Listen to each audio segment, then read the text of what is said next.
Tá demorando um pouquinho. Agora foi. Bom, gente, boa noite. A gente vai começar aqui, então, a nossa segunda aula do curso Invertendo os Hemisférios. Eu tô com um gatinho aqui e às vezes ele vai ficar pulando no meu colo, tá, gente? Então pode ser que eu tenha os momentos de distração. Antes da gente começar a conversar, só para dar um recadinho de que a gente vai disponibilizar os PowerPoints das aulas naquela pastinha no Drive que a gente passou para vocês com os textos, tá bom? Então, hoje, assim que acabar a aula aqui também, eu já subo o PowerPoint também, tá? Cássia, pode começar a apresentação?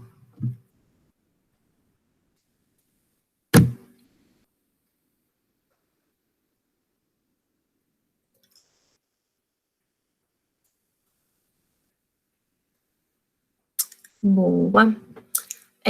Bom, gente, hoje a nossa aula é para falar um pouco sobre essa questão das representações, quem que cria essas representações, quem que é o representado, como que ele é representado. Acho que a gente pode falar um pouquinho disso. E nos últimos tempos, eu venho pensando que quando a gente vai trabalhar com alguma discussão, eu falo que a gente está trabalhando, né, com reflexões, mas eu tenho usado a palavra brisas, né? Então, eu fiz um exercício aqui de juntar um pouco aí as brisas que eu vim tendo em relação ao tema, também de discussões que eu vim tendo junto com a Carol e com o Cício nas nossas discussões, nos nossos grupos. Eu vou trazer aqui um pouquinho para vocês, então, em relação a isso. Cássia, pode passar os slides? Pode passar para o próximo. Bom, antes da gente entrar realmente no nosso tema, só retomar um pouquinho o que o Cício trouxe para a gente na aula passada, né? Na discussão, a gente viu muito como a Europa, ela está aí como esse centro da intelectualidade, né? A Europa, ela está colocada aí como esse local de formador do pensamento, né? E vamos dizer, o dono do conhecimento, né? E o Cício trouxe essa questão das teorias itinerantes, que o Mignolo fala muito sobre essa questão de ser uma nova colonização, né? A utilizar esse conhecimento, esses saberes, essas teorias vindas desse centro hegemônico, né, o centro do poder, a gente estaria numa nova forma de colonização, né? Não uma colonização aí na violência explícita, mas na violência epistemológica, né? E aí que a gente entra um pouco nessa questão, né? Quem que é esse sujeito e quem é o outro? Eu acho que esse vai ser aí o nosso norte para a discussão de hoje. Cássia, pode passar? E aí, para começar a nossa conversa, quero trazer aqui uma passagem que está no texto Racismo e Sexismo na Cultura Brasileira, da Lélia Gonzalez, que o Cício já falou um pouquinho também sobre ela na aula passada. E esse é um prefácio, né, do texto, que ela está contando um pouco sobre uma experiência aí de alguns negros terem sido convidados para um evento em que algumas pessoas brancas que eram estudantes haviam feito um livro sobre elas, né? Então, eu separei aqui esse trechinho para a gente ler, para começar um pouco a nossa reflexão. Foi então que uns brancos muito legais convidaram a gente para uma festa deles, dizendo que era para a gente também. Negócio de livro sobre a gente foi muito bem recebido e tratado com toda a consideração. Chamaram até para sentar na mesa onde eles estavam sentados, fazendo um discurso bonito, dizendo que a gente era oprimido, discriminado, explorado. Foi aí que a neguinha que estava sentada com a gente deu uma de atrevida. Tinham chamado ela para responder uma pergunta. Ela se levantou, foi lá na mesa para falar no microfone e começou a reclamar por causa de certas coisas que estavam acontecendo na festa. Estava arrumada que zumba. Tá na cara que os brancos ficaram brancos de raiva e com razão. Tinham chamado a gente para a festa de um livro que falava da gente e a gente se comportava daquele jeito, catimbando a discurseira deles. Onde já se viu? Se eles sabiam da gente se eles sabiam da gente mais do que a gente mesmo. Se estavam ali, na maior boa vontade, ensinando uma porção de coisas pra gente, da gente. Aqui, a gente começa a entrar num assunto sobre quem está falando nesse contexto intelectual, né? Quem que está produzindo essas discussões, quem está produzindo o conhecimento, né? E aí eu trago esse trecho da Lélia para mostrar isso, né? Poxa, tem uma galera que está produzindo aí uns textos, né, sobre uma outra galera que é colocada nesse lugar de subalterno, né? E que eles se colocam como esses detentores do saber, sabem todas as questões, sabem as vivências, sabem essas experiências concretas desses subalternos, né? Será mesmo? Tem gente que coloca nesses discursos também de que são porta-vozes, né, desses grupos, uma forma de trazer esses grupos aqui para discussão, trazerem para dentro do debate. Mas será que essa galera que está sendo trazida para o debate, ela ganha um espaço mesmo? Quem é que está falando por ela, né? Aqui a gente tem, para começar, então, essa discussão sobre essa separação entre quem é esse sujeito e quem que é esse outro, né? Esse subalterno. Cássia, pode passar, por favor? E aí, a gente entra um pouco nessa discussão junto com o Mignolo, né? Eu separei esse trechinho, porque agora, dando continuidade ao capítulo que a gente tinha separado, que a gente começou a trabalhar na aula 1, agora a gente vai entrar um pouquinho mais sobre essa questão dos estudos subalternos, né? Entender um pouco esses dilemas também dessas pesquisas. Então, Mignolo, numa passagem, esse restante do capítulo, ele traz uma fala assim: mas agora, em um mundo onde os processos civilizadores movem-se em todas as direções possíveis, ou seja, a gente já não tem mais um momento ali de um processo que é nítido de violência, como eu estava falando para vocês, agora a gente também está trabalhando dentro de uma violência epistêmica, não é só uma violência física visível, né?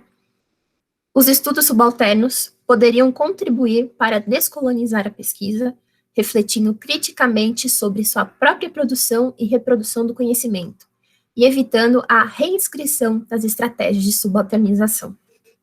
Olha que interessante isso, né?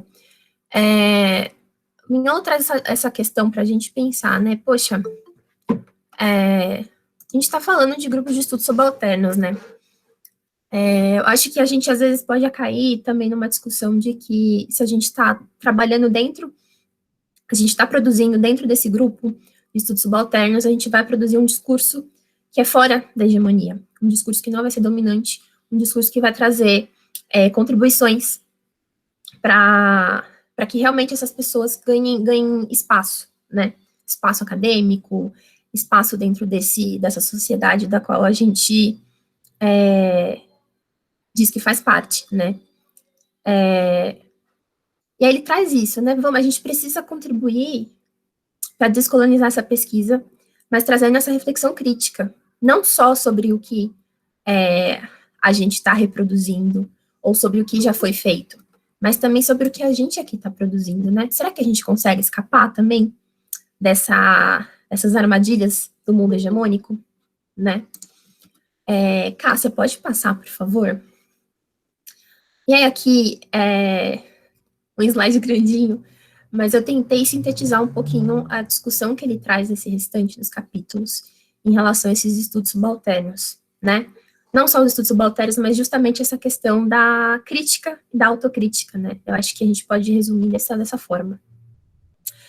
Os estudos subalternos, então, seriam esse grupo como uma forma de descolonizar a pesquisa, né? Então, não seria simplesmente grupos para reproduzir conhecimentos que estão vindo desse polo central da Europa, né? Mas colocar essas questões também, colocar essas teorias em xeque, colocar isso em discussão, né? Mignolo, nesse restante do capítulo, ele faz isso muito em comparação com comparando o grupo de estudos subalternos da América Latina com o grupo de estudos subalternos indiano. Ele aponta que uma das questões que a gente tem dentro dos estudos na América Latina é justamente que a gente tem o uso do método antes da reflexão sobre o problema. Não é uma discussão, assim, nova, né? Eu acho que é uma discussão que perpassa aí outras disciplinas. Talvez passe também pela própria história do marxismo, né? O uso de uma teoria fechada, aplicada, um modelo que é aplicado dentro das realidades e não um jogo inverso, né? E aqui ele está trazendo um pouco isso também para falar dessa questão da América Latina, né? Essas teorias, elas estão sendo incorporadas, essas teorias itinerantes, elas estão sendo incorporadas nos estudos, mas sem pensar realmente sobre o local onde elas onde elas foram originadas e de onde elas estão sendo aplicadas, né? O famoso lugar geohistórico aí que o Cício também trouxe muito bem na primeira aula. E aí o Mignolo, ele destaca muito essa questão dos grupos de estudos subalternos indianos como um grupo que tá voltado para a sociedade. Então, é um grupo que não está focado ali para uma simples reprodução dos modelos teóricos, mas eles estão partindo da sociedade, dos problemas reais, né, para poder colocar essas discussões. E aí, só para introduzir para vocês, esse grupo de estudos subalternos indiano, ele surge nesse momento aí de pós-colonização, né, que é acho que no final dos anos 80, começo dos anos 90, eles começam a ganhar corpo, né, com diferentes profissionais que se colocam nessa discussão, né, como que a gente traz toda essa discussão teórica que está rolando ali no Ocidente, mas para dentro das nossas realidades, né. E aí ele coloca isso, né, desses grupos estarem voltados para essa sociedade como esse lugar do conhecimento, e também como é um grupo que está voltado para fazer uma transformação social e disciplinar acadêmica. Né? O que é isso, né? Eles não só estão partindo desses problemas sociais, como eles também querem que isso gere uma mudança. Não fique ali apenas dentro desse lugar do discurso, mas que isso também atue dentro das disciplinas acadêmicas, né? As disciplinas acadêmicas também estão dentro de um jogo no qual reproduzem essa opressão, esse local hegemônico, né? A gente vai falar um pouquinho mais para frente nessa questão da morte da história, mas é dentro desse sentido, né? As disciplinas, elas estão focadas dentro de um modelo de história ou de disciplinas que a gente tem aí relacionadas aos estudos da sociedade, dentro de um modelo hegemônico, dentro de um modelo que está unificando, que torna tudo homogêneo, né? E não leva em consideração as peculiaridades dos espaços que a gente tem também no nosso planeta, né? E aí, ele entra um pouco nessa discussão também sobre essa questão, né? Mas aí, a gente vai entrar no campo dos intelectuais que são os pós-coloniais, ou a gente vai para um campo dos pós-modernos, né? Ele fala, olha, eu acho que a gente tem que partir para essas culturas, tem que tratar como culturas acadêmicas pós-tradicionais, né? Por que isso, né? Tanto os grupos, tanto os pós-coloniais quanto os pós-modernos, eles estão com o objetivo de fazerem uma discussão crítica em cima dessas tradições, dessas disciplinas que são colocadas aí como o cerne, né, como o grande fundador, como o modelo de conhecimento. E ele fala, não, a gente precisa trabalhar, então, dentro dessa questão a gente está falando agora de um conhecimento do qual a gente está contestando essa tradição.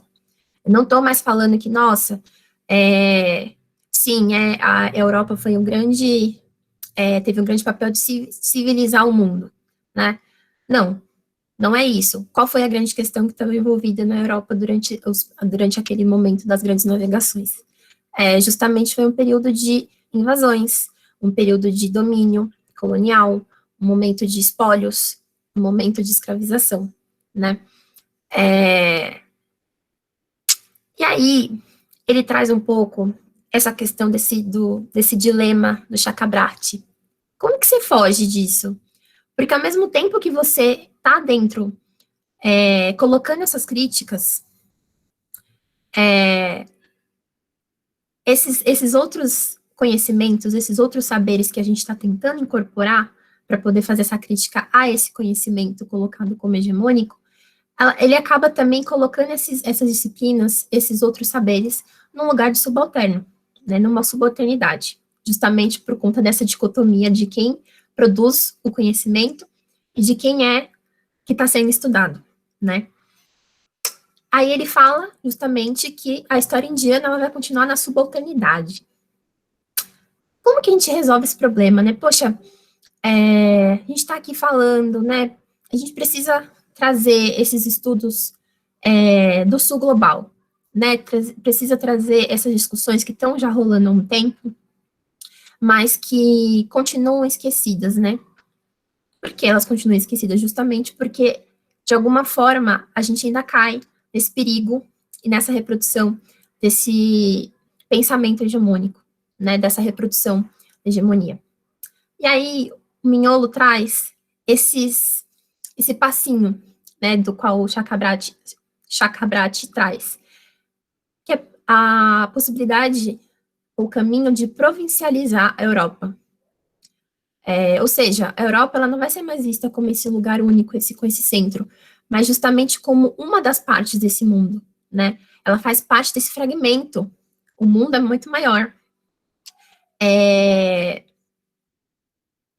Então, ele fala assim, olha, se a gente trabalha com essa linha, né, de trabalhar como fragmentos, como talvez peças de quebra-cabeça dessa história, a gente consegue evitar que a gente tenha esse caminho de produção de uma ideia de progresso, né, de progresso, de etapas, de pontos de chegada.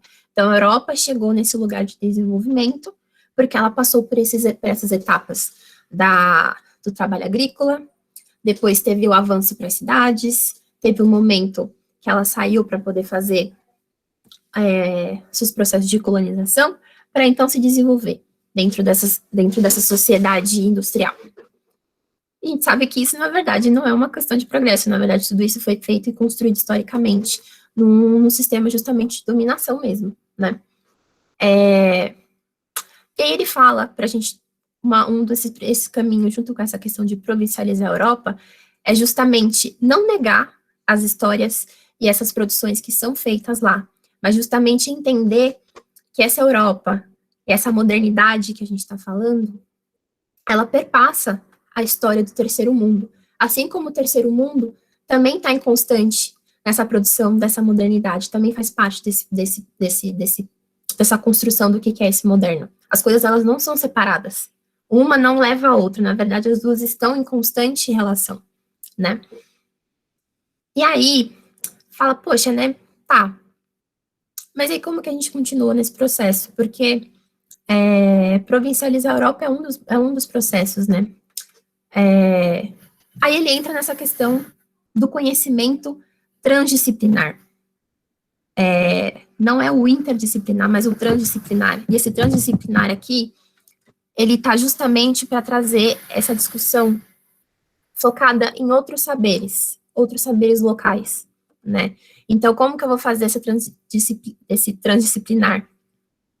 Eu vou trazer a discussão que está rolando na Europa, mas eu vou trazer também, junto com a discussão que eu estou tendo aqui no Peru, por exemplo, né? Discussões que a gente está tendo aqui, elas vão ser levadas em consideração justamente nesse processo de juntar essas teorias, esses conhecimentos de locais diferentes, para poder entender exatamente o que está acontecendo, né, nesse processo. E aí que a gente entra na importância que ele fala, o Chakrabarty fala, da gente fazer a morte da história, né, mas na verdade essa morte da história não é a história que a gente conhece, ou que a gente coloca em questão de conhecimento, mas é a história que é colocada a partir da Europa, a partir do centro europeu, né. A gente vai criar, então, a certa é fazer a morte da história, criar uma nova história, e a tradução tem um papel importante nesse processo, né? Mas a tradução, que é uma coisa que o Mignolo faz, né? A gente importa essas teorias itinerantes do norte para o sul global, mas o contrário não acontece, né? O contrário não rola. Então, por que ele até contesta, né? Por que a língua portuguesa e a língua espanhola, elas não são consideradas né, como línguas importantes para o conhecimento científico, né. Então, ele coloca a importância de usar a tradução como esse caminho também, de fazer com que esses pensamentos que estão sendo produzidos fora desse eixo hegemônico também sejam uma forma de incorporar nessas novas discussões, né. Então, veja só, a gente está falando de provincializar a Europa, de tornar essa Europa enquanto um fragmento, como mais um pedaço da história da humanidade. Esse conhecimento transdisciplinar, e para esse conhecimento transdisciplinar rolar, justamente precisa da tradução como um desses caminhos, né, para a gente conseguir fazer isso. E aí ele traz essa discussão a partir de outros intelectuais que também estão tentando resolver esse dilema, né, como que a gente vai para resolver? Né, o Chakrabarty traz essa questão de provincializar. A transculturação, a tradução, foram também outros caminhos que apareceram de outros intelectuais, como formas também de contestar e de resolver esse dilema. E aí a gente também tem essa questão da descolonização intelectual do Quijano, né? Quijano vai ser um autor que vai ser mais trabalhado na próxima aula, mas o Quijano também está dentro dessa discussão, né? Poxa, como que eu vou resolver essa questão aqui desse dilema? Eu vou descolonizar o intelectual, ou seja, esse intelectual ele vai sair, ele não vai ter simplesmente mais esse eixo central que é a Europa colocada para a produção do conhecimento. Ele vai atrás desses outros saberes, que eu acho que é um pouco do que a gente tem feito aqui, tem tentado fazer aqui no nosso curso, né? E aí o Quijano, ele traz esse ponto que eu acho que, para trazer um pouco dessa discussão e tentar dar uma resumida nesse restante do capítulo, que é um capítulo denso mesmo, né, o Quijano traz essa questão da colonialidade do poder, né. A Ká vai trabalhar mais em cima desse conceito na próxima aula, mas essa colonialidade do poder que faz com que esses outros saberes, que não são considerados como saberes, mas são considerados como experiências, são transformados em objeto de estudo, né? Então, ora, eu, enquanto um continente, uma região que que foi construída e que é dita como responsável pela civilização, responsável por levar o progresso para as outras partes do mundo, eu sou o grande produtor do conhecimento e eu estou estudando as outras sociedades. Por que elas são diferentes? Porque elas são outras formas de vivência da qual eu não estou, da qual não fazem sentido dentro da sociedade que eu vivo, né? Então, percebam como essa questão dessa discussão, ela realmente perpassa por essa questão da violência epistêmica, né? Poxa, olhando no primeiro momento, você fala, nossa, não parece, né? Porque justamente essa violência epistêmica, ela não fica ali visível, né? Não é a violência física, igual eu estava falando para vocês, que está ali explícita, que está ali colocada, que vai aparecer ali em todos os jornais, poxa, mais uma pessoa negra morreu, né? Não é só isso. E não estou dizendo que essa violência epistêmica, ela assume o único lugar. Na verdade, ela é mais uma dessas formas da qual a modernidade, ela entra para justamente continuar nesse processo da colonização, né? Cássia, pode passar, por favor? E aí, a gente vai entrar, então, nessa questão do subalterno, que a Spivak traz. Vocês conseguiram ler o capítulo? Deu para entender, gente? É um texto também denso.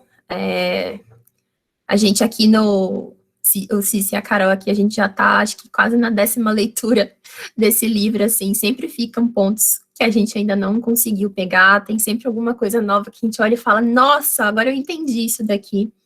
É um pouco também esse processo de como a gente constrói conhecimento, né? A gente vai adquirindo. Enfim, então vou tentar aqui traduzir um pouco essa questão do livro, dando um resuminho, né? A Spivak, ela está colocando essa discussão desses grupos de estudos subalternos e dessa crítica também desse conhecimento que está sendo produzido, né? E ela fala assim, olha, o subalterno, ele não pode falar. Ele não tem como falar, porque ele, na verdade, ele não é ouvido. Como assim, né? Como assim, Karen? O que você está falando? É, ela coloca esse exemplo disso quando ela traz o caso da imolação das viúvas, né? Das viúvas indianas, na qual ela finaliza o pensamento dela contando que quando o esposo de uma dessas mulheres morre, a mulher, ela também, ela vai morrer junto com o esposo dentro de um processo de queima do corpo, né? Então, enquanto o esposo tá ali dentro do caixão, né, dentro da sepultura, a esposa, ela também vai morrer junto com ele. E aí ela coloca isso como um símbolo de como essa mulher, ela não é considerada sujeito. Porque se ela tem que morrer junto com o marido, é isso, assim, ela existia enquanto existia um homem junto com ela. Não tem mais esse homem, então ela não tem mais existência, ela não tem mais sentido, ela não faz mais parte dessa sociedade, dessa vida. Então ela tem que morrer junto com ele, né? E aí ela coloca essa questão junto para exemplificar essa discussão teórica que ela está trazendo, né? E aí eu trago esse trechinho para vocês, pra gente ver esse papo que ela tá trabalhando em cima de dois intelectuais que se dizem esses intelectuais que falam e que representam e que colocam o subalterno dentro desse jogo, né? Que são o Deleuze e o Foucault. Então ela diz: nem Deleuze nem Foucault parecem estar cientes de que o intelectual, inserido no contexto do capital socializado e alardeando a experiência concreta, pode ajudar a consolidar a divisão internacional do trabalho. Mantém-se por meio de um deslize verbal a contradição não reconhecida de uma posição que valoriza a experiência concreta do oprimido, ao mesmo tempo que se mostra a crítica ao papel histórico do intelectual. Então, o que ela está falando? Poxa, muito bom que vocês estão fazendo, vocês estão olhando aqui para os subalternos, vocês estão colocando isso aqui em discussão, mas vocês já pararam para olhar também para a forma como vocês estão colocando isso? Vocês acham mesmo que está sendo a grande solução, né? Trazer essa discussão? Como que fica isso, né? E, na verdade, ela coloca isso também, né? O intelectual, ele tá ali junto com essa dentro desse contexto do capital que ela coloca aqui, né? Os intelectuais acabam reforçando, ai, gente, constatações tristes, mas a gente, enquanto intelectuais, a gente acaba reforçando de alguma forma essa divisão. Ela coloca aqui a divisão internacional do trabalho, né? Essa divisão de quem é o responsável pelo trabalho intelectual e quem vai ser o responsável pelo trabalho laboral, né? Quem pode produzir conhecimento e quem não vai produzir conhecimento, vai ser o objeto de conhecimento. Posição ingrata, né?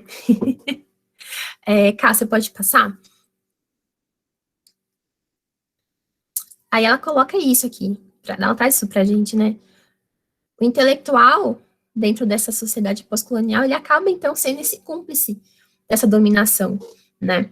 Então, ela vai dando os exemplos do Deleuze e do Foucault dentro desse capítulo 1, primeira parte do livro, em que ela fala, poxa, né, eles dominam, né, nomeiam esse sujeito, né? Esse sujeito tá claro, ali tá dito, é o intelectual da Europa que está produzindo esse conhecimento. Mas eles não nomeiam, ou nomeiam de formas muito homogêneas, esse subalterno, né? Esse outro. Então ela fala, poxa, a gente não pode considerar esse subalterno como um ser só, uma coisa amorfa, né? Uma coisa única. Porque, na verdade, esse subalterno, e aqui é bem importante a gente trazer isso, né? Esse subalterno que ela está trazendo é um conceito do Gramsci, que ela está trazendo aqui, e para o Gramsci, o subalterno era todo aquele que não tinha essa voz política de atuação, né? Então, aqui ela não está falando, assim, que todo oprimido vai ser necessariamente subalterno, né? De acordo com essa teoria do Gramsci. Né? Isso é até um dos pontos do qual o Miolo traz no livro, em que eles usam outro termo, porque o subalterno dá muito mais ênfase para a classe. E aí, por exemplo, nos casos dos estudos da América Latina, a gente tem as questões das etnias que também são muito fortes para fazer essas discussões, né? Bom, E aí, então, ela fala isso, assim, poxa, esse intelectual aqui, ele já tá fazendo, tá tornando esses sujeitos colocados como subalternos como uma coisa só, quando na verdade a gente tem experiências, de novo, experiências geohistóricas diferentes, tem relações diferentes também com esse processo de dominação, né? E aí ela entra nesses termos de representação, né? São dois termos que ela puxa do Marx, que no alemão tem essa diferenciação, mas que no português a gente não diferencia, né? A gente trata a representação de todas as formas, né? Então ela fala desse primeiro conceito alemão, que está falando nesse lugar político, de falar por uma outra pessoa, né? Do qual esse intelectual, de alguma forma, ele acredita que ele está falando por outra pessoa. Eu estou aqui, eu vou trazer a voz, vou ser esse porta-voz desse outro que não tá inserido na sociedade, né? E ela traz esse outro conceito de representação, que esse é mais ligado para o lado estético, né? Que é um lado da performance, que é esse representar, né? É um assumir um papel, acho que a gente pode falar assim, né? E é nessa dinâmica dessa representação que ela fala dessa questão, dessa relação dialógica, né? Que ela traz essa questão do falante, do ouvinte. Olha, se o subalterno ele não tem agenciamento, então ele não vai ter a fala ouvida, né? Eu posso estar aqui pegando e falando sobre os indígenas, lembrando que hoje é o famoso dia do índio, entre aspas, não é mesmo? Sim, um símbolo aí, de uma data que, na verdade, é comemorada por alguns, mas que representa aí um dia histórico de lutas, né, dos povos indígenas. Então, eu poderia pegar e falar assim, nossa, estou falando super aqui pelos grupos indígenas. Mas eu não estou dando voz para eles. Na verdade, eu continuo deixando eles sem esse lugar de agenciamento, né?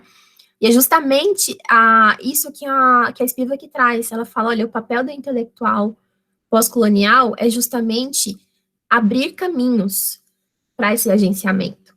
É promover esses ambientes. Não é simplesmente pegar e colocar na pesquisa, por mais que isso seja importante, por mais que isso seja uma forma também de colocar as coisas em debate, isso não é suficiente. Você continua deixando essa pessoa num local como se ela fosse incapaz de agir, né? Como se ela fosse passiva. A gente sabe que, na verdade, todos esses grupos, do quais são grandemente utilizados e são objetos de estudos, tem uma história muito marcada justamente por lutas de resistência, né? Negros escravizados, os indígenas, as mulheres, enfim. Então ela pega e fala assim, olha, não adianta você querer falar que você está sendo esse porta-voz, porque você continua intermediando essa fala entre o subalterno e entre quem está aqui no poder. Quem tá falando diretamente com quem está aqui no poder é você, enquanto intelectual. O subalterno continua lá embaixo. Ele continua esquecido. Ele vai continuar sendo essa base para esses pensamentos. Cá, você pode passar? E aí eu entro nessa discussão junto com Ailton Krenak, que inclusive vai estar no Roda Viva hoje. Não sei se vocês estão sabendo. Mas do qual ele também coloca um pouco essa discussão para a gente, né? Essa questão também, não só do intelectual, mas justamente dessa história única, vamos dizer assim, né? Dessa história que é contada em relação às pessoas e que também constrói uma ideia de humanidade, né? E ele pergunta isso no livro dele, Ideias para Adiar o Fim do Mundo, que humanidade que a gente é, né? E ele fala, poxa, a gente é uma humanidade, mas é uma humanidade que ela tá baseada nessa violência justificada em nome da civilização, né? Não é uma humanidade do qual eu tô levando em consideração os diferentes grupos sociais, as diferentes formas de existência. Na verdade, eu tô trabalhando dentro de uma forma de unificar, homogeneizar essas pessoas. Não vou deixar que tenha essas diferenças, né? Ou quando tem essas diferenças, as diferenças elas são separadas em quem é considerado humano e quem é considerado subhumano. E aí ele fala muito dessas instituições que estão representando essa humanidade, né? Então ele puxa a questão da ONU, por exemplo, né? Ou da Unesco, que são instituições que fazem parte dessas formas de dominação e que dizem que lutam e que representam essa humanidade, mas que, na verdade, ele aponta isso, né? Eles continuam destruindo os nossos lares, eles continuam diminuindo os nossos espaços, nossas formas de atuação, as nossas formas de vivência. Né? Então, que tipo de instituição é essa que a gente defende? Que, na verdade, ela não está lutando por uma humanidade, ou quando luta por uma humanidade, é uma humanidade específica, né? Que está dentro desse poder. E aí ele fala também dessa questão, né? Poxa, justamente essa humanidade, ela se funda nessa separação entre as pessoas e a Terra, né? Para Ailton, e ele traz isso no livro, né? O ser humano e a Terra são uma pessoa só, não são coisas diferentes, né? Então ele traz ainda uns exemplos assim, poxa, tinha lá um pesquisador que chegou num grupo e pediu para dessas pessoas do grupo ser esse intermediário, né, entre ele e uma das entrevistadas. E aí eles chegam perto dessa mulher e ela tá conversando com uma pedra. E aí ele espera um pouco, depois ele pergunta para esse responsável pela essa mediação, poxa, por que ela tá conversando com uma pedra? E ele fala, ela tá conversando com a irmã dela, né? Esses saberes, essas outras formas de existência, elas são simplesmente ignoradas, elas não são levadas em conta, né? Por que eu tô falando, por que ela tá falando com uma pedra? É uma pedra, não é uma pessoa, né? Isso desconsidera justamente essas outras formas. Essas outras formas de viver, essas outras formas de existência, né? Da qual essas pessoas, elas também se fundam, elas também existem, né? E aí, é nessa separação da Terra com a humanidade que entra essa questão de quem é considerado humano e quem é considerado subhumano. E ele fala, se você continua preso à Terra, se você continua dentro dessa ligação com a Terra, você é considerado um subhumano, você é considerado um ser que não foi civilizado. Então, você precisa de uma atuação dessa civilização, que é justamente dentro dessa violência, né? Ora, vejamos aí o que anda acontecendo no Brasil no último ano, a gente pode ir não ir tão para longe assim, mas para dar esse exemplo para vocês, que é uma coisa que está recente, que está acontecendo ainda, né? E essa humanidade, então, esse humano é justamente esse que tá descolado da Terra, tá descolado da natureza. Você não tem mais esse contato. É isso. Sou eu e a natureza, e eu tô aqui brigando para sobreviver nesse espaço, né? O mais forte sobrevive. Será? Acho que nesse caso não tem essa questão do mais forte sobrevive, né? Então, o que o Ailton está trazendo é isso, ele que está colocando em xeque essa narrativa globalizante, né? E aí ele coloca, enquanto a gente conseguir contar mais uma história que é diferente dessa narrativa globalizante, a gente vai estar conseguindo adiar esse fim do mundo, né? Justamente porque a gente está conseguindo trazer essas outras existências para o centro ali, né? Cá, você pode passar? E aí que ele traz isso, né? Que eu acho que também sintetiza um pouco do que a gente tá vindo falando aqui junto com o Mignolo e com a Spivak, né? A ideia de nós, os humanos, nos descolarmos da Terra, vivendo numa abstração civilizatória, vejam só, essa abstração civilizatória, ou seja, não é uma coisa natural, ela foi construída, ela é construída justamente para manter uma situação de poder, né, uma situação de separação entre quem é o que domina e quem é o dominado, né. Então, vivendo numa abstração civilizatória é absurda. Ela suprime a diversidade, nega a pluralidade das formas de vida, de existência e de hábitos. Oferece o mesmo cardápio, o mesmo figurino e, se possível, a mesma língua para todo mundo. É o que a gente veio falando, né? Acho que é o que o Cícero introduziu aqui na primeira aula pra gente, e que a gente veio trabalhando aqui. Poxa, é só uma forma mesmo de construir conhecimento, né? Acho que não é, né? A gente tá vendo aqui que não é.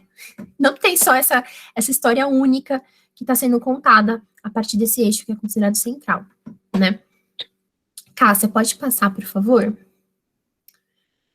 E aí, eu trago um pouco do Stuart Hall aqui, porque o Hall foi um sociólogo jamaicano e que atuou na Inglaterra, e ele tem estudos muito interessantes sobre as representações nas mídias, né?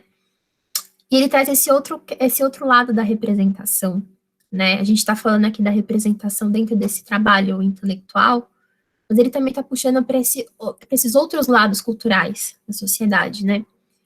Aí ele traz essa questão do estereótipo, né? Esse estereótipo, acho que a gente pode também fazer uma comparação, ainda que com suas devidas diferenças, com essa questão do outro, desse outro que é construído, né?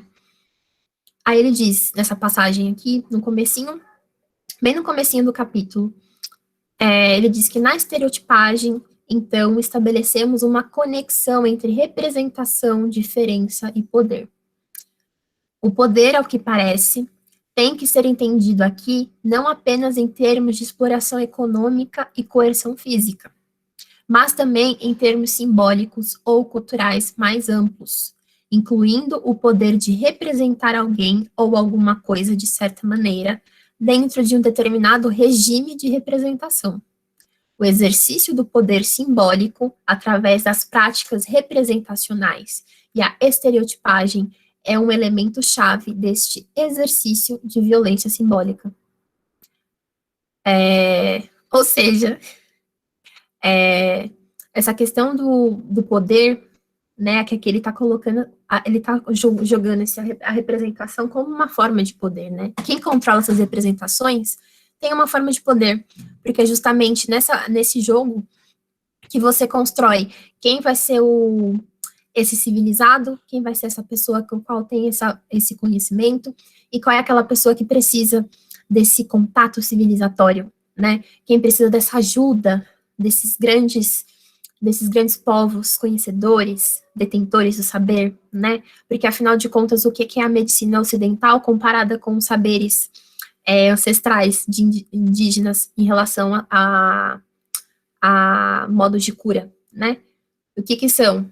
Hoje em dia a gente tem o quê? Na verdade, hoje em dia a gente vem utilizando aí esses saberes são cooptados pelo capitalismo, né? Então a gente volta aí com os óleos essenciais, por exemplo, que não são uma questão, uma invenção ou uma construção dessa medicina ocidental, mas são esses saberes ancestrais e que são colocados e vendidos como algo inovador, como algo que foi descoberto agora, né?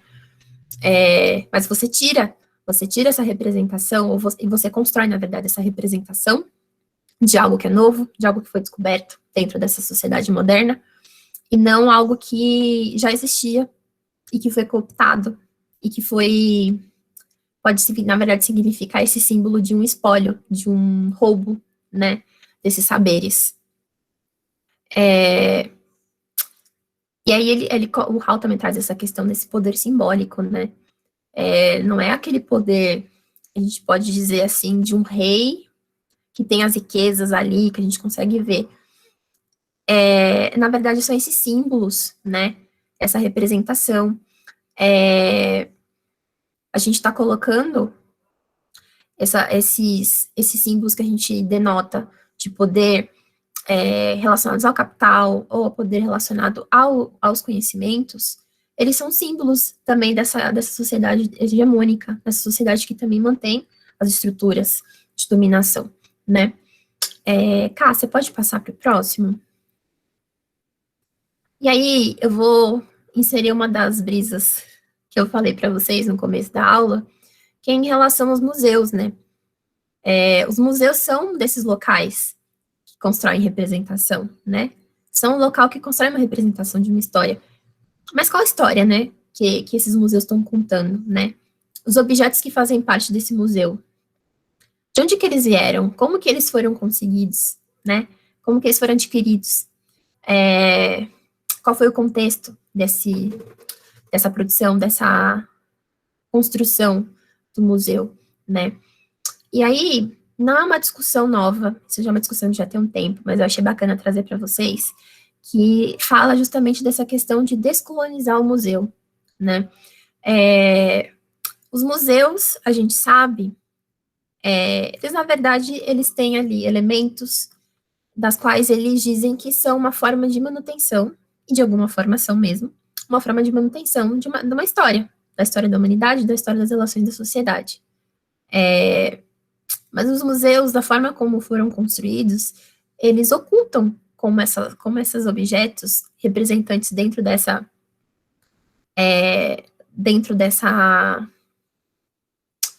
construção do museu, desses objetos, eles ocultam como que isso tudo foi conseguido, né? Então, por exemplo, a gente tem muitos objetos ali nos museus europeus, por exemplo, que na verdade foram adquiridos a partir desses momentos, dessas ações de colonização, né? Então, você chegava em algum país, seja aqui dos países da América Latina, sejam em países do continente africano, você entrava numa guerra para dominar esses povos, e você pegava esses objetos que você considerava exóticos, né, e que você levava justamente para esses locais como uma forma de mostrar, olha, tem essa galera aqui que eles vivem de um jeito diferente da gente, sabe? Trazem uma outra forma de sociedade, né? As próprias exposições universais, né, gente, também são uma forma aí também de demonstrar esses espólios, elas também são uma forma de representação desse poder, né, desse poder colonial, porque justamente eles colocam ali também para as pessoas verem os seus símbolos, né, os seus objetos, as suas conquistas, né. Então, poxa, como que a gente coloca essas discussões para descolonizar o museu, né? O MASP, por exemplo, tem feito umas discussões recentemente como uma forma de mudar um pouco as obras que são dispostas no vão, trazendo mais obras de mulheres, trazendo também obras de autores negros, né? Incluindo também as discussões desse contexto histórico dessas obras, né? Que eu acho que é mais importante. Museus também ali na Holanda. Eu não lembro agora a forma como eles estavam denominando, mas tem um período da Holanda que eu acho que é considerado o período do ouro, a Era Dourada. E que, na verdade, essa Era Dourada é justamente o momento em que a Holanda está ali num processo de escravização absurdo, né? De onde eles conseguem a maior parte dos objetos que estão ali nesse museu. Então, assim, e eles estão nesse processo justamente, eles mudaram o nome que eles colocam, era uma seção do museu que se chamava assim, né, o período dourado, eles mudaram para, acho que, Holanda no século XVIII, alguma coisa assim, não lembro. Justamente para já ser uma forma de falar, olha, a gente já não está mais considerando isso dentro de uma era dourada, porque a gente está falando justamente de um momento no qual essas obras entraram a partir de um processo violento, a partir de um processo que envolveu morte, que envolveu expropriação, que envolveu escravização, enfim, né?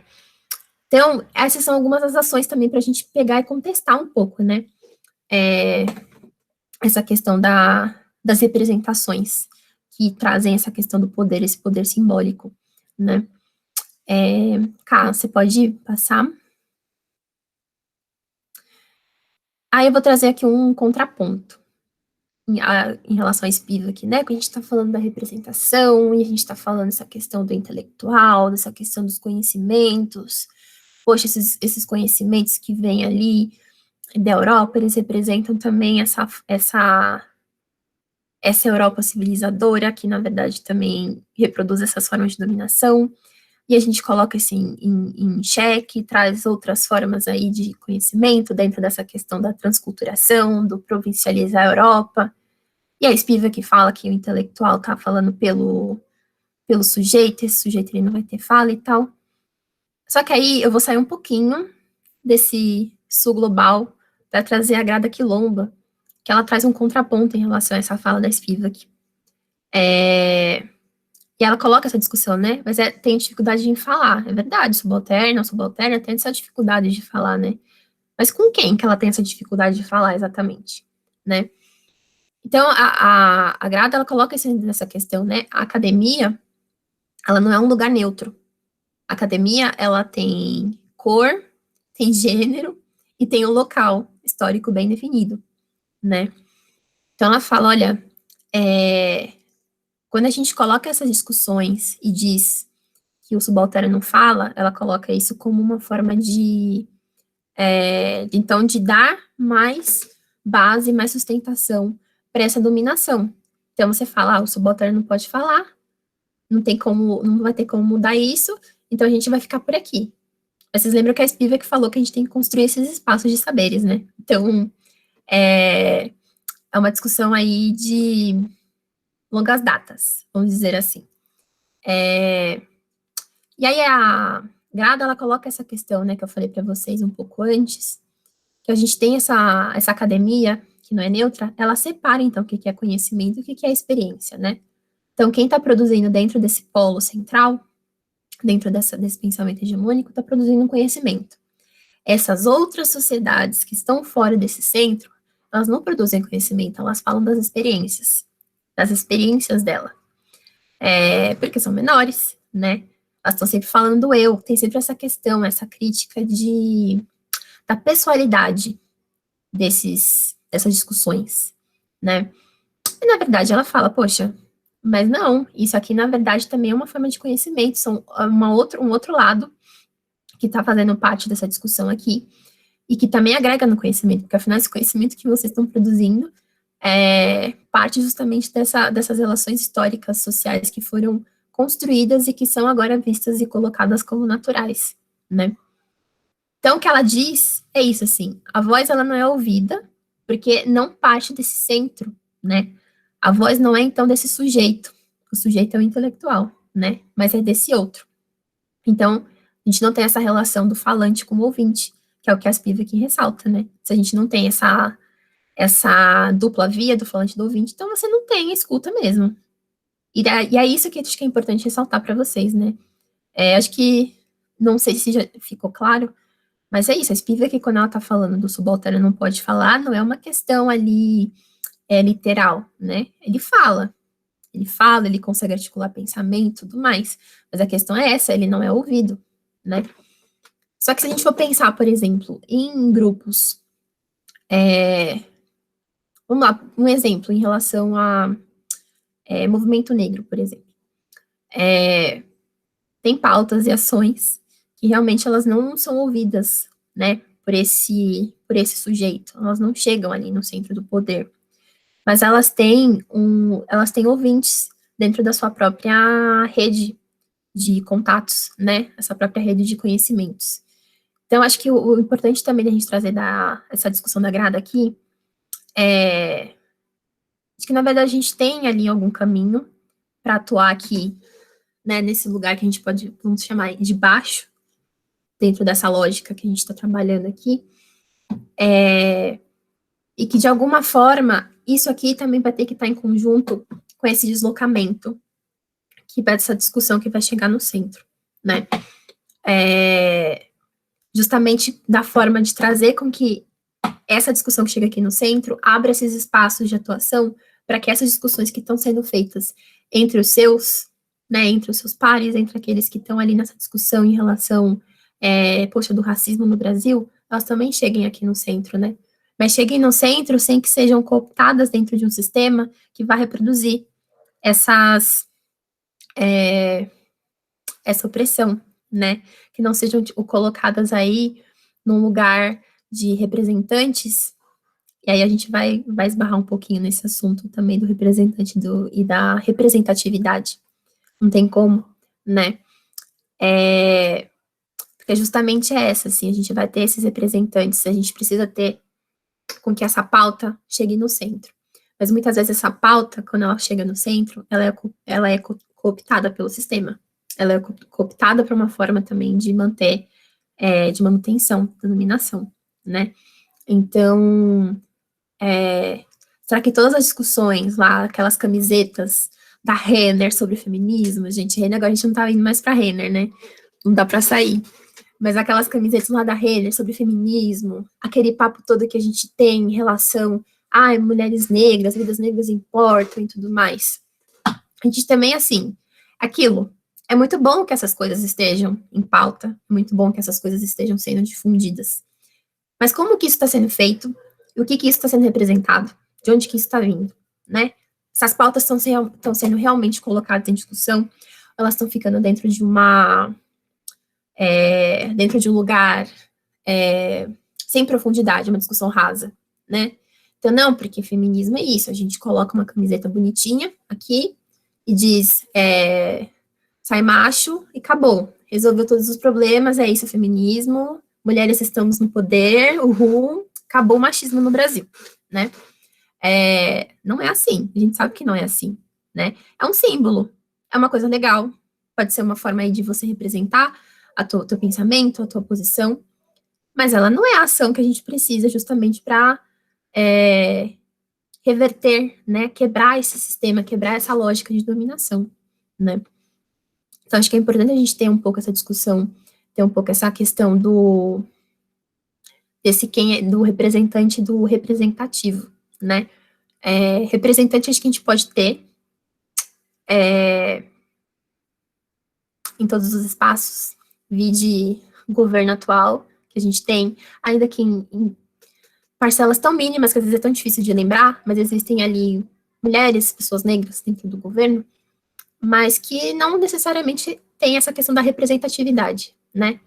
São ali pessoas que integram, que mostram e que a gente fala, poxa, é importante que estejam mesmo nesses locais, de alguma forma, mas que não estão dentro dessa questão da representatividade, porque justamente não estão trazendo pautas que se coloquem contra esse sistema que reproduz essa dominação, esse sistema que continua mantendo as separações, esse sistema que continua levando em consideração essas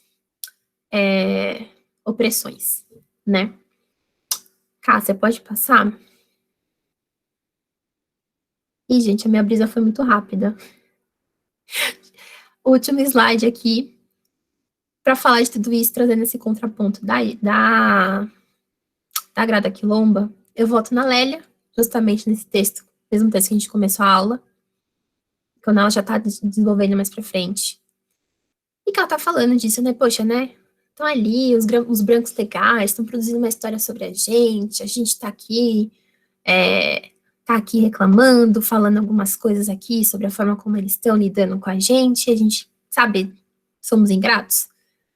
Mas aí ela traz essa passagem aqui que eu acho que resume bem, espero, a discussão de hoje. Diz assim: e o risco que assumimos aqui é o do ato de falar com todas as implicações, exatamente porque temos sido falados, infantilizados, e esse infans é aquele que não tem fala própria, é a criança que se fala na terceira pessoa, porque é falada pelos outros. Então é exatamente por isso que neste trabalho assumimos nossa própria fala, ou seja, o lixo vai falar em uma boa. E ela coloca essa questão do lixo porque ela está falando, poxa, os negros na sociedade brasileira são transformados em lixo.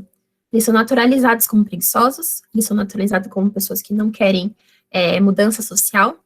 Então, eles são considerados lixo. Por que eles vão falar, né? Então, ela pega e assume esse lugar que ela é colocada e diz, agora eu, enquanto lixo, eu vou falar aqui. Eu vou falar numa boa. Eu vou construir um pouco da minha própria história. Eu não vou ficar mais dentro dessa discussão não vou continuar nesse lugar de infantilizado. Eu vou trazer esses outros, a minha forma de construir, e na verdade essa minha forma de construir, eu estou levando em consideração questões que dentro da nossa sociedade brasileira, os intelectuais não pararam para olhar, ou não pararam para olhar, não quiseram olhar, enfim. Não vou entrar nesse assunto. Mas que ela coloca isso então como um contraponto. Não tem só essas pessoas, não tem só esses representantes, esses ditos porta-vozes que produzem conhecimento. A gente aqui também, que está dentro desses grupos considerados oprimidos, a gente também produz conhecimento, a gente também sabe do que a gente está falando, a gente também consegue escrever uma história sobre nós mesmos, né? Eu acho que é isso, um pouco da brisa que eu falei para vocês. Eu não sei se eu falei muito rápido, não sei se fez sentido nas coisas que eu falei para vocês, enfim. Tô aberta aqui a perguntas e eu agradeço a atenção de vocês, gente.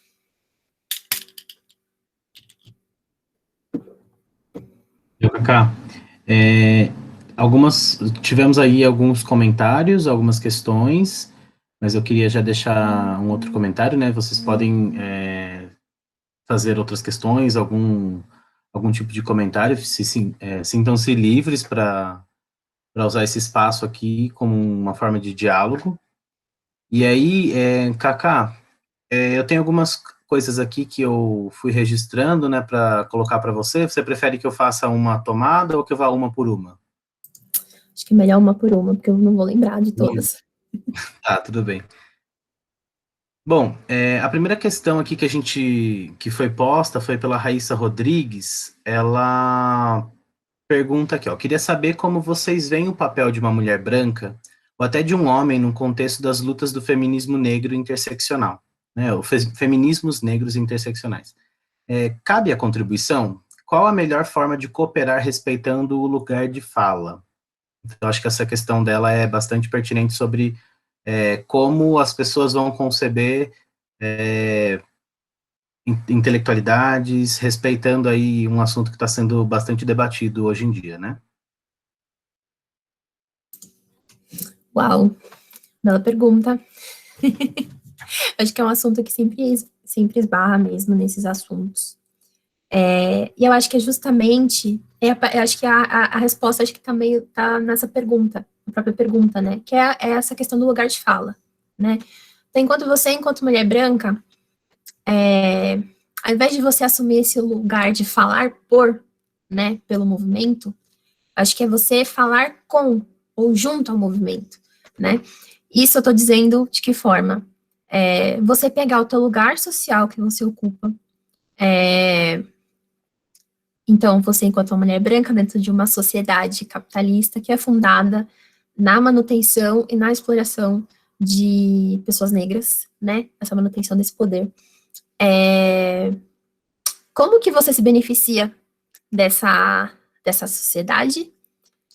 E de que forma, então, você, enquanto mulher branca, ou você, enquanto homem branco, podem atuar justamente para ajudar nesse desmantelamento dessa base, né? Não é, então, não é aquela coisa assim, eu acho que isso é um. Eu vou trazer esse ponto, porque eu acho que é importante, porque eu acho que tem uma noção muito errada em relação ao conceito de lugar de fala, né?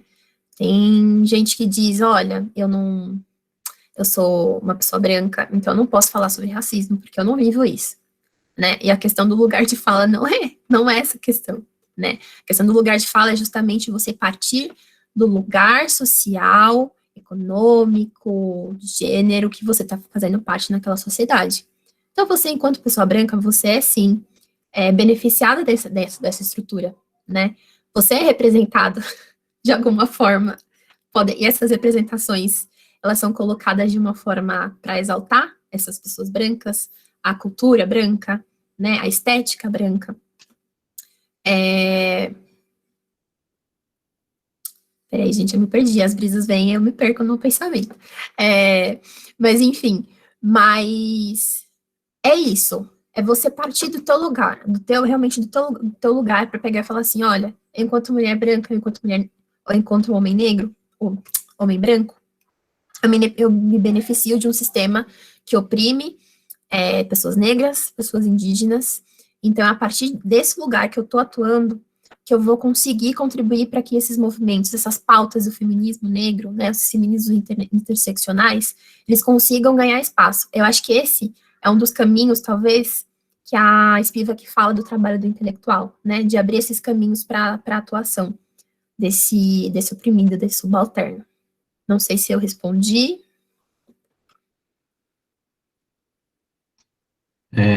Tem um outro comentário aqui Eu anotei como comentário, mas eu acho que você pode falar alguma coisa sobre, porque ele entra nesse papo de lugar de fala, né, e das posições sociais enquanto protagonistas ou não de uma determinada linha de pensamento.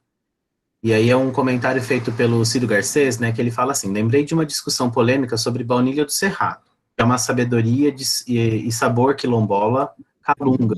Isso foi tirado por Alex Atala e que ele ganha sobre um produto tradicional deles, eles recebendo muito pouco sobre o produto. Teve até um comentário mais abaixo falando sobre o preço, né, que é cobrado pelo Alex Atala sobre isso.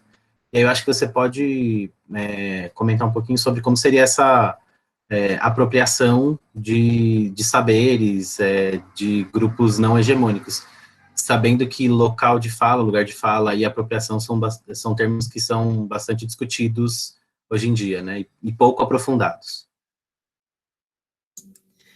Ai, gente, o que eu posso dizer sobre ele, né? É a pessoa que fazia marmita com arroz, feijão e ovo e vendia por R$ 50. Já começa por aí. Mas então, é isso, né? Olha que louco, né? A gente justamente tem uma forma de sociedade estruturar esse conhecimento que justamente a gente separa o que é, a gente considera como conhecimento, o que a gente considera realmente como essa constituição do saber, e a gente separa essas outras coisas que a gente coloca como sabe, conhecimentos exóticos, né? Conhecimentos milenares, consegui. É, é, e que, na verdade, eles passam durante muito tempo como são jogados, né, deixados de lado, justamente porque eles não estão dentro de uma lógica de reprodução dessa dominação, né? Eu vou sair um pouquinho desse exemplo que o Ciro traz, para puxar, por exemplo, a própria questão do uso de ervas que mulheres usavam justamente para fazer aborto, né?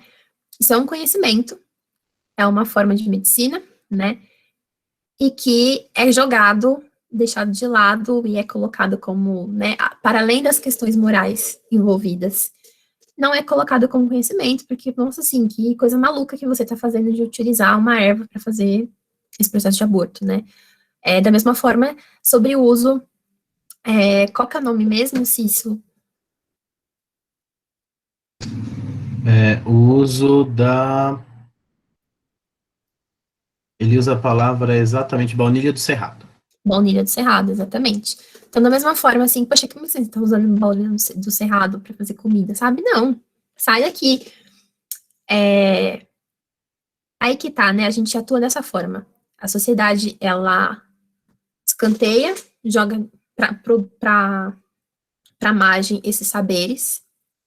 Depois ele descola esses saberes dessas sociedades, desses grupos que estão ali produzindo, que foram os responsáveis, que fazem parte de uma cultura, e traz para dentro do sistema como se fosse algo novo, assim, nossa, uma descoberta nova aqui, gente da culinária, e eu, Alex Atala, estou aqui utilizando nas minhas receitas, na minha comida. Não, né? Nesse processo a gente oculta, né?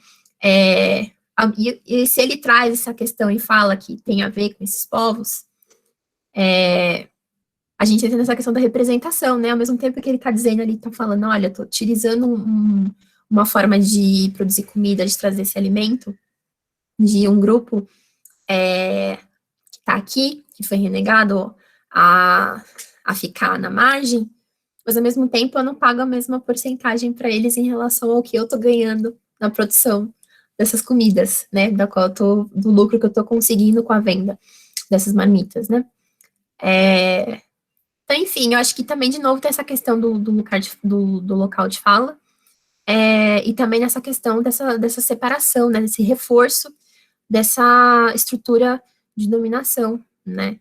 Essa estrutura de dominação que separa, que desloca essas coisas, que tira essa questão histórica, geográfica, e social das pessoas e torna as coisas como algo naturais, né?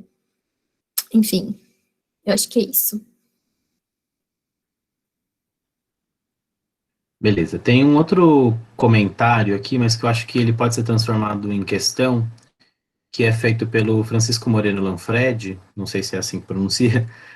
Tendo em vista a apresentação da Karine, que por si está sendo uma brisa muito interessante, né? Então ele utiliza a palavra que você mesmo coloca, né, no começo da aula. Fico pensando aqui o quanto a Universidade de São Paulo é um espaço que reafirma a colonização intelectual europeia. Se vocês pesquisarem o brasão de armas da USP, é possível ter uma noção da representação que esta instituição tem dela mesma. Eu sou estudante da USP, confesso que, assim, de memória não me lembro o brasão, mas vou fazer o devido Google daqui a pouquinho. Mas eu acho, Karine, que você poderia falar um pouquinho mais sobre esse papel que a dita maior universidade do Brasil, universidade pública, né, ocupa aí na intelectualidade brasileira, considerando que ela tem não só nome, né, mas ela tem uma carga de respeito bastante grande, se a gente pode dizer assim. Então, como que a Universidade de São Paulo ela se coloca também? Eu acho que são papos que conversam, mas você pode falar um pouquinho melhor do que eu. Pois é, né, gente? USP sendo USP, né? É... Vocês já leram alguma dessas leituras que a gente tem trazido aqui para vocês nas aulas? Em alguma bibliografia dos cursos que vocês fizeram? Acho que isso foi um dos comentários que o Cício trouxe na aula, e eu lembro de ter visto algum comentário sobre isso, né? Poxa, eu nunca li essas coisas, né? A USP, ela continua dentro de uma lógica tradicional, né? A gente continua dentro de uma lógica que, ainda que seja importante que a gente saiba, né, não fazendo trazendo um pouco essa discussão do miolo, né, não é negar esse tipo de conhecimento, mas é justamente, assim, ao mesmo tempo que a gente continua a ler Caio Prado Júnior na história, a gente não lê Abdias Nascimento, por exemplo. Eu sei que Abdias, ele não é historiador, mas ele também traz um contraponto interessante sobre a formação do negro no Brasil, né? Sobre essa formação da sociedade brasileira. Eu acho que a USP, ela continua dentro desse local, né, dessa produção de sujeitos e desses outros, nessa construção do outro, né? Ela continua numa reprodução dessa lógica, né?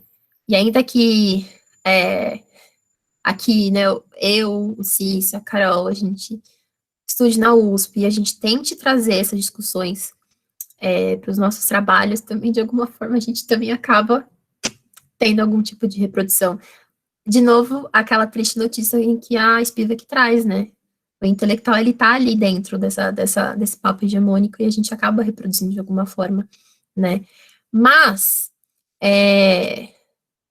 pois é, né? A USP está muito atrasada, tem outras universidades por aí que já estão muito mais avançadinhas nessas discussões, já estão trazendo outros autores, né? Eu sei que a Federal da Bahia está anos-luz na frente, Federal da Bahia tem mais discussões, tem mais matérias, tem mais autores, e também tem uma questão muito importante, né? Eles também têm mais professores negros nos departamentos, né? Do que a USP. Que eu me lembro, na história não tem nenhum professor negro, para vocês terem uma ideia, né? Fiz história lá e não tive, né? E de novo, né? Não é aquela coisa do tipo, outras pessoas, elas não podem falar sobre esses conhecimentos, elas não podem tá ali produzindo conhecimento. Mas fica muito estranho, né? Você ter história da África com todas as professoras sendo mulheres brancas, né? A gente não tem também esse lugar de representação. E, de novo, também não é porque é uma pessoa negra que ela vai necessariamente trabalhar com a história da África. Importante também dizer isso, né? Pra gente também não reproduzir esses estereótipos absurdos. Eu vi um comentário aqui do Maurício Wilson Barbosa. Pois é, o Wilson Barbosa acho que foi, mas assim, já não estava mais na história, já tem um tempo. Não sei, parece que ele foi o único professor negro da história. Enfim, a USP está aí, ela realmente está dentro dessa discussão, ela está realmente reproduzindo toda essa lógica de nominação, essa lógica desse conhecimento de centro hegemônico. Não tem muito o que falar. Acho que é isso. Queria só acrescentar uma coisa, Karine, que é muito interessante, como, por exemplo, se a gente for pensar nessas universidades que elas são, é óbvio que o conceito de universidade ele já pode ter um caminho hegemônico, né? A gente não vai entrar nessas questões, mas essas universidades que elas têm um rigor estético, que tem uma cor específica, elas têm uma trajetória muito europeizada, se a gente for pensar assim. E aí, quando você cita o exemplo, né, citaram aqui também da Federal da Bahia, enfim, esses espaços em que você tem uma pluralidade muito maior da composição social das pessoas, né, não só autodeclaradas, mas enfim, como esses saberes eles são lidos com maior densidade, enfim. Então, só resumindo assim, não que seja uma regra, obviamente, mas nesses espaços em que nós temos uma presença muito maior de mulheres, mulheres negras, homens negros, enfim, pessoas que não fazem parte dessa hegemonia, pode ser que essas questões, né, de ler outras pessoas que não brancos europeus, estejam um pouco mais presente. Mas, obviamente, não é uma via de regra, né, é uma reflexão para a gente poder pensar onde é que esses espaços de circulação intelectual acontecem. Tem uma outra questão também, que foi feita pela Raquel Baumel, que eu achei interessante, porque ela vai dizendo assim, né, os estudos descoloniais em metrópoles de países periféricos seriam diferentes da academia em cidades periféricas, mais longe do centro e mais perto da comunidade? O que predomina no estudo decolonial e se considera essa diferença? Não que a gente esteja trabalhando aí com a ideia do que é metropolitano, periférico, né? São questões que vão mais ou menos em desacordo com o que a gente está pensando, refletindo sobre, mas ainda que esses termos eles são bastante utilizados no linguajar comum, como é que essas intelectualidades elas vão se dar? Pensando no que é centro, no que é periferia, o que é metrópole, enfim. E aí fazendo uma amarração talvez com os estudos decoloniais. Acho que você poderia falar um pouquinho sobre isso, Cacá? Eita, nós. Que pergunta. Posso dar uma lida? Eu confesso que eu fiquei aqui olhando. Uhum. Que eu leia para você de novo? Por favor. Tá. Ela diz assim: os estudos decoloniais em metrópoles de países periféricos seriam diferentes da academia em cidades periféricas? Mais longe do centro e mais perto da comunidade? O que predomina no estudo decolonial e se considera nessa diferença? Tá. Olha, eu vou ser bem sincera, assim, eu não sei se a proximidade com as comunidades tem uma grande alteração em questão desses conhecimentos que são produzidos nas universidades ou localmente. É isso, né? Gente, peraí que meu cérebro, ele demora para raciocinar.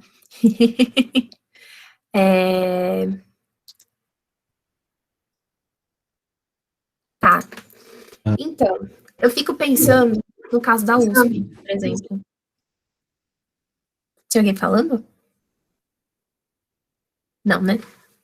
Tá. Eu fico pensando no caso da USP, por exemplo. Eu sei que a gente não tá falando de uma cidade periférica, mas, por exemplo, a USP, ela tá do lado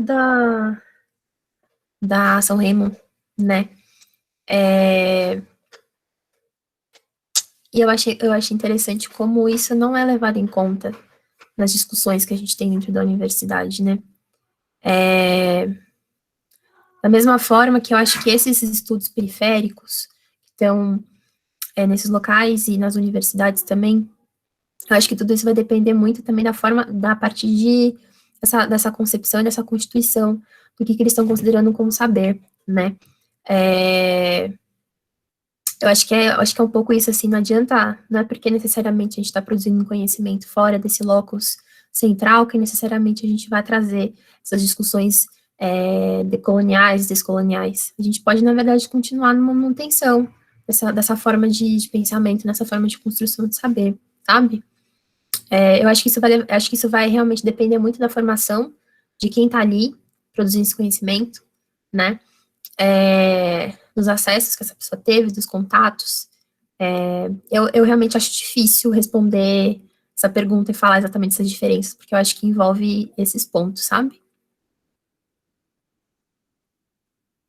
Beleza, tem duas outras questões aqui que eu acho que elas podem caminhar juntas, que é uma feita pela Isabela Santarelli, que ela vai perguntando: "Você poderia aprofundar sobre colonialismo interno, que foi abordado no texto do Mignolo?"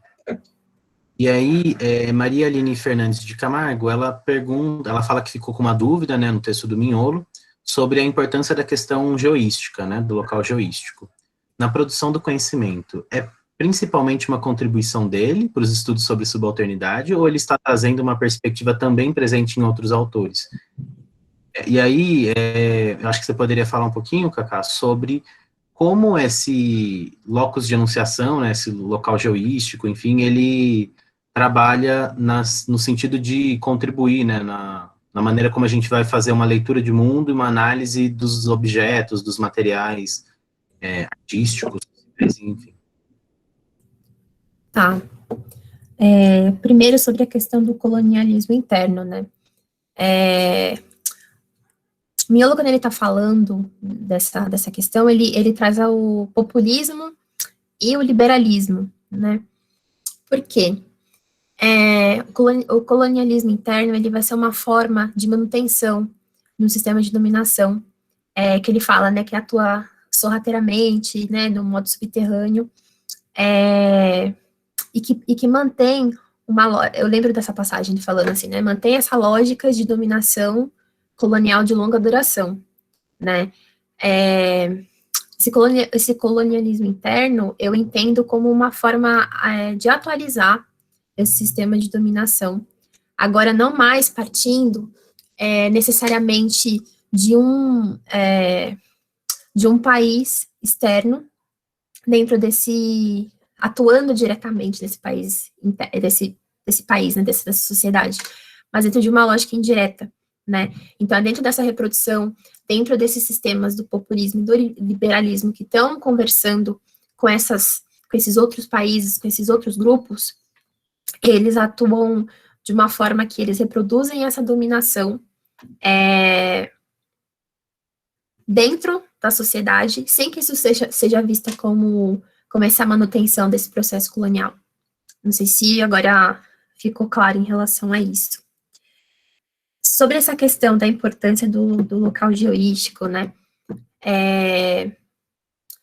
Pois é, né? Acho que o Cícero falou dessa questão do locus de enunciação, né? Olha que importância que tem, né, gente? Às vezes eu fico me perguntando assim, e a resposta para mim é muito clara, né?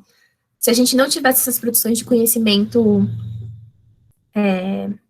fora desse norte global, será que a gente teria essas contestações que a gente está fazendo aqui agora, né? Que a gente está fazendo desde a primeira aula do curso, né?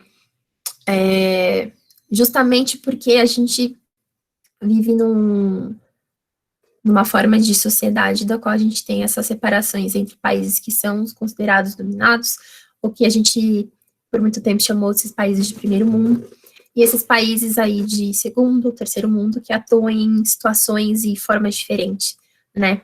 Da mesma forma que isso já se dá desde o período da colonização, né? Esses locais, esse locus de enunciação de quem foi o dominador e de quem foi esse dominado, né? De quem foi o explorador e quem foi esse explorado, né? Tem uma outra visão, né? Eu lembrei agora da passagem do Ailton Krenak também, nesse capítulozinho, Ideias para Adiar o Fim do Mundo, também do livro do mesmo nome, em que ele fala que ele tinha sido convidado para participar em Portugal, no ano 2000, da comemoração dos 500 anos da viagem do Cabral ter atravessado o Atlântico, né? E ele recusa o convite para participar, porque ele diz, olha, eu não vou participar porque vocês estão fazendo uma comemoração em cima de um evento que matou vários dos meus, né, dizimou, eu não tenho mais essas pessoas junto comigo, né, vocês estão fazendo a comemoração a partir de uma situação de exploração, né, aí eu fico perguntando, né, poxa, ninguém ali em Portugal pensou nisso, né, será que não pensou? Não sei, né, mas olha como a importância também não só desse local já histórico, mas também esse lugar social, né, da pessoa, esse lugar étnico também dessa pessoa, para poder colocar essas discussões, né. Então, acho que a gente traz outras perspectivas, que talvez ali dentro desse olhar do dominador, a gente só vai ter essa tal da história do, olha, a gente foi lá para poder civilizar essa galera, porque era uma galera que não se portava conforme os modos que a gente já tinha, que a gente já vivia, né? E a gente tem esse outro lado que fala, olha, não, né, não foi assim, vocês chegaram aqui, vocês massacraram a gente, vocês atuaram com violência, né? Então, sim, acho que é um pouco isso, assim, essa importância, né, para a gente trazer esses outros pontos também dentro dessa construção do conhecimento, tanto histórico, geográfico, político, enfim.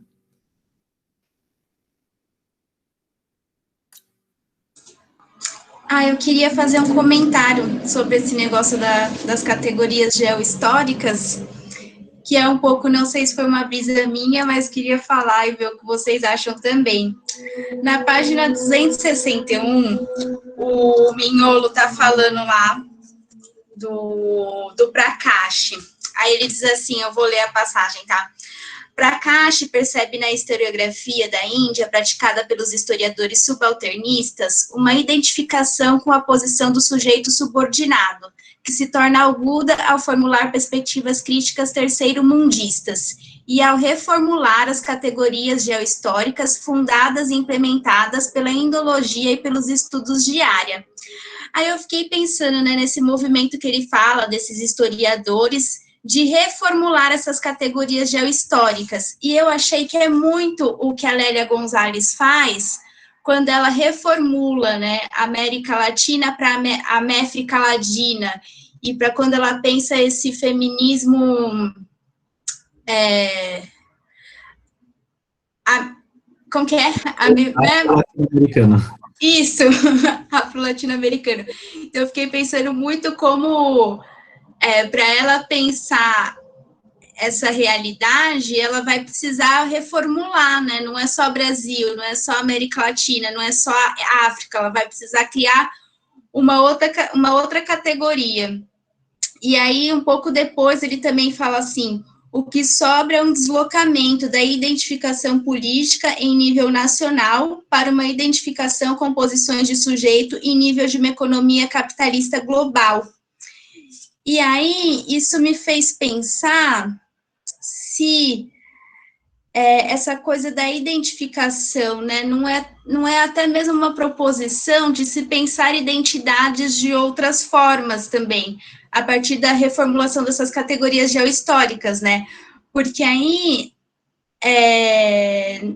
essa identidade, então, por exemplo, de mulheres negras que fazem parte não necessariamente só de Brasil, mas que tem um contexto maior, que vai envolver a questão da colonização, e que vão estar nessa posição semelhante nessa economia, né? E aí, como eu estou fazendo a comparação com a Lélia, eu acho que não é só nessa economia capitalista, mas nessa economia capitalista do patriarcado e supremacista branco, né? Então, quem vai ocupar mais ou menos essa mesma posição vai ter uma identidade semelhante, vai tá lutando, de repente, por uma coisa que faça sentido, né, essas pessoas serem pensadas em um grupo, mais do que mulheres de forma geral, por exemplo, no Brasil, né, e aí você vai pensar mulheres de várias classes, de várias raças, etc.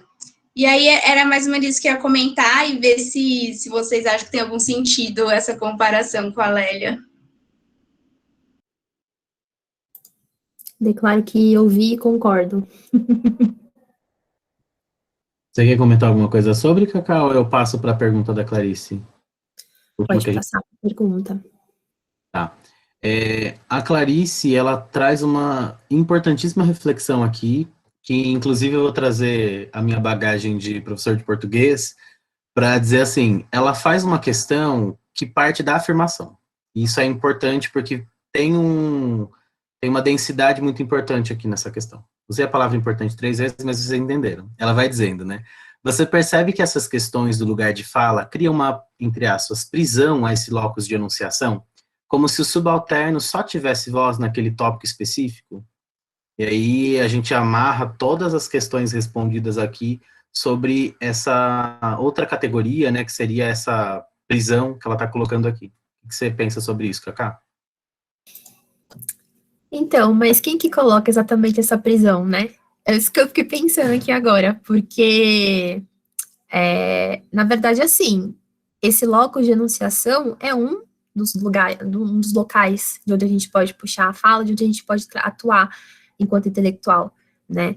Mas acho que é um pouco o que eu falei para vocês em relação lá ao exemplo que eu estava dando sobre as professoras de História da África, né? A gente tem 3 mulheres brancas que estão falando sobre História da África. Só que não necessariamente qualquer pessoa negra, todas as pessoas negras vão estudar e vão dar aula sobre História da África, né? Eu acho que, na verdade, não somos nós, negros, que nos colocamos nessa prisão. Eu estou falando dessa parte, né? Não somos nós, mulheres negras, que nos colocamos nessa prisão, mas sim esse sistema de dominação que coloca a gente nessa dominação. Porque, afinal de contas, quando a gente vai fazer um evento sobre diversidade, então a gente vai chamar todo mundo, assim, uma mesa gigantona que a gente vai falar sobre arquitetura, vai falar sobre artes visuais. Aí chega num assunto relacionado a questões raciais, por exemplo, a gente vai chamar uma pessoa negra. A gente vai chegar no assunto de LGBTs, a gente traz uma mulher trans, por exemplo. Então fica ali nítido que, na verdade, essa prisão não sou eu ou outras pessoas que são desses grupos que estão sendo, que a gente está fazendo e que a gente está se colocando. Mas, na verdade, é essa lógica de opressão mesmo e de manutenção desses locais que são considerados ali como os locais deles, né? Então então você é uma pessoa negra, você necessariamente vai falar sobre essa questão de negritude. Você necessariamente vai saber, você necessariamente vai trazer essas questões de vivência para a discussão. Você não pode fazer outra coisa, você não pode estar estudando e nem falando de outra questão, sabe? Então, eu realmente não acho que é uma prisão essa questão da gente mesmo se colocar. Eu realmente acho que, na verdade, isso é colocado em cima da gente. E aí mina também essas possibilidades de fala e de atuação em outros espaços, em outros tipos de assunto. É isso, assim. Você vai comentar sobre isso, Cis? Eu ia só fazer um breve comentário para dizer que é sempre interessante a gente pensar que o subalterno, ele, diante de todas as caixinhas que são colocadas, né, somos colocados, vamos dizer assim, a que talvez predomina é a caixinha do professor, que tem que estar sempre disposto a ensinar todas as outras pessoas que são de uma posição hegemônica sobre como se desconstruir, como se construir, e mais do que isso, né, de como respeitar, se é que isso efetivamente acontece, né? Mas pode falar, Cacá. Não, Carol, agora. Não, eu fico pensando que quando a gente começa a pensar nessas coisas, dá uma bad, assim, né? Porque a gente fala, não, estamos conquistando um espaço, né? Porque há algum tempo atrás era possível, sei lá, se fazer eventos sobre questões ligadas a racismo, sei lá, não chamar nenhuma pessoa negra, fazer uma mesa sobre feminismo e não chamar nenhuma mulher negra, por exemplo. E hoje as pessoas já começam a chamar, mas muito nessa lógica, né, do lugar de fala, tipo, não, para discutir esse tema, a gente tem que ter uma pessoa que é a representante da categoria, né, mas que muitas vezes fica nessa prisão, e é melhor do que nada, né, tipo, a gente não vai querer voltar para como era antes, mas ainda é muito limitador, né, e eu fico pensando que ainda se reproduz a lógica do universalismo do homem branco, hétero, tal, né? Porque é esse sujeito que a experiência dele é universal, então que ele fala sobre qualquer assunto, ele se sente no seu lugar de fala, né? Ele não é contestado como se a experiência dele fosse específica e aí ele não pudesse dar opinião. E aí as nossas opiniões desses grupos que são subalternizados são específicas, então só cabem naquele lugar, né? Acho que é isso. Eu acho que é isso mesmo, né? O branco, ele é considerado o centro, ele é colocado como centro, e todo aquele que é diferente é considerado como outro, né? E se a gente for pensar também que a gente vive dentro do capitalismo, acho que todas essas ações né? Vamos fazer uma mesa sobre feminismo negro, então a gente vai trazer mulheres negras, mas vamos falar só sobre essa questão racial, essa questão do capitalismo ser tá sempre nessa contradição, né? Ao mesmo tempo que a gente parece que a gente vai ganhar algum espaço, a gente vai ser ouvido, na verdade a gente tá ainda dentro dessa caixinha, né? Você fez uma cara, achei ótimo agora. Mas eu acho que é isso, né? A gente acha que a gente vai ter um pouco desse espaço, que a gente vai necessariamente ser ouvido, mas na verdade a gente continua na caixinha, do tipo, ai, tá bom, eu deixo você falar um pouquinho aqui sobre a sua situação, e depois a gente volta para os outros assuntos aqui que são mais interessantes, né? Enfim, eu acho que é isso. Nossa, esse último papo me deixou levemente entristecido, porque são questões que me atravessam pessoalmente. Mas se alguém mais tem algum comentário, senão a gente pode encerrar, talvez. Quiser abrir o microfone para falar, ouvir a voz de vocês. Gostaria de conversar após a aula, acho que tudo bem. Fica aqui com a gente conversa. Mais algum comentário, gente? Senão a gente pode encerrar por aqui. E aí a gente se vê. Então vamos encerrar por aqui. A gente se vê na próxima segunda-feira com a nossa última aula, que vai ser ministrada pela professora Caroline. É uma aula bastante interessante porque ela amarra todo o nosso curso, trazendo reflexões que são diferentes